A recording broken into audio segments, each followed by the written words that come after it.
Hello everyone, and I love these moments where I get to talk about a book that I love and absolutely no one else will. Welcome to the world of Ottessa Moshfegh, and we have Lapvona. Now I adore Ottessa Moshfegh. There's actually a quote on the back of this from the New Yorker quoting Ottessa as easily the most interesting contemporary American writer. Yes, she is. But her stuff is dark. If you've ever read Eileen, you'll realise the darkness. My Year of Rest and Relaxation, you'll realise the surreal approach to darkness. And then Death in Her Hands, her examination of loneliness and age and confusion. Don't think Lapvona is going to be any change on that. In fact, Lapvona is probably worse. It is bleak. Not only does it have all of Ottessa's usual obsession with darkness, but it actually doesn't have her humour. So this is a bleak book.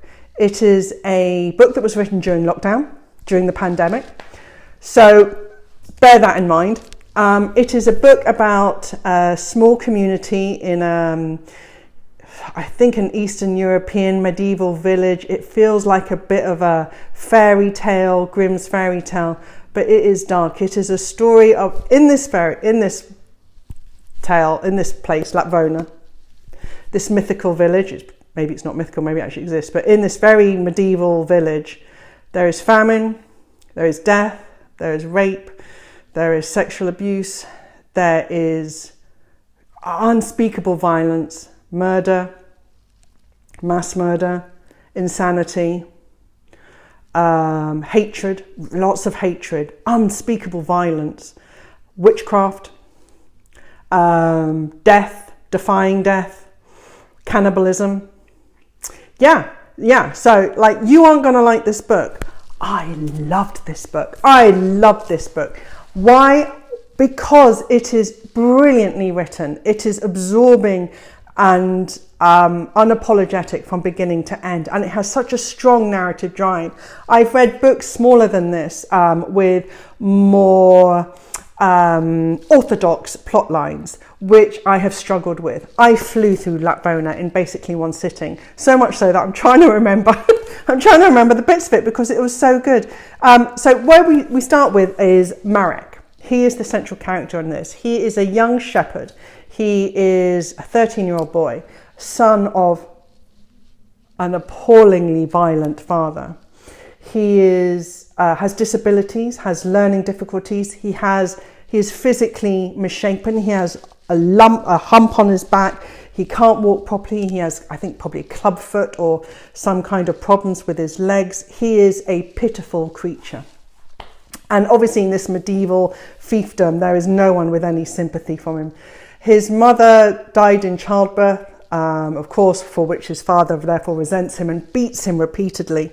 But Marek has a religious obsession, a religious fervour, that he sees his suffering as that akin to Christ. Look at this cover. The suffering of the Lamb of God, where there is cleansing and almost a sexual response to being beaten, where he sees it as like being whipped, or that this is how he is cleansed and how he rids himself of sin. Lapvona is a village that has a real disparity of power. There is the gluttonous, rich, mad landlord at the top of the hill in his state at the hill, and there are the suffering townsfolk who are on a hand-to-mouth existence. And a famine comes, aka the plague, aka the pandemic, and this wreaks terrible havoc on the townsfolk who suffer terribly. But Marek catches the eye and favour of the mad landlord. And this is about how Marek's journey from nothing to supposedly everything, because he gets taken in by the landlord and has all this wealth and endless food, and really just the corruption of wealth and the corruption of power and the corruption of society, and how this mad landlord, just manipulates everything to his own end so that he doesn't have any suffering or any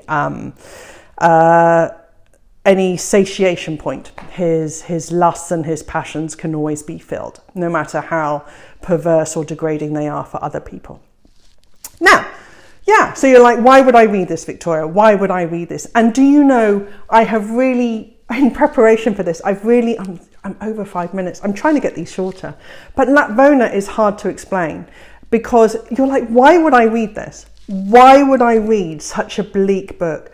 Because it is about suffering. And Ottessa captures something about that period in the pandemic where there's this wonderful, not in the pandemic, which was horrendous, but she captures this tension between religion and suffering and good and bad, and suffering as something that we have to absorb as we're a Christian folk, or suffering which is unjust, and which only the poor suffer and the rich never do.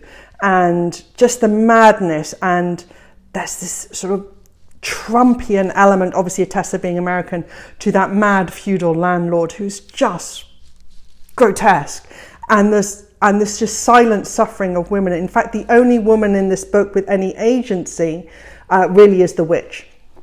And yeah, she ain't much better. Don't think of her as a feminist icon. It's just everyone at their worst. And there is something about this, because it's unrelenting, and Ottessa does not shift her pen. She is unrelenting with this clear line, clear focus that you are going to see the worst of society and you are going to survive it. And there is just something extremely strong about that. Do not come into this book expecting there's going to be a happy ending. This is about the suffering of the lamb, a lamb to the slaughter, the lamb of God. Ottessa is getting her publishers, God, I don't know Ottessa's publishers, but they're getting really sharp now on giving her vintage. Should guess vintage, really good at getting her sharp covers, which are becoming iconic in their own right. And you certainly feel that with Lapvona. Is this a lamb to the slaughter? Is this the lamb of God? Terrific. I'm baffling on. It's over 7 minutes. It is bleak. If you are sensitive, or you feel that some of the subject matter is inappropriate for you and not safe for you to read, absolutely, I get that. This is not going to be for everyone. This has a lot of triggers in it. But it is about survival, even though survival isn't pretty.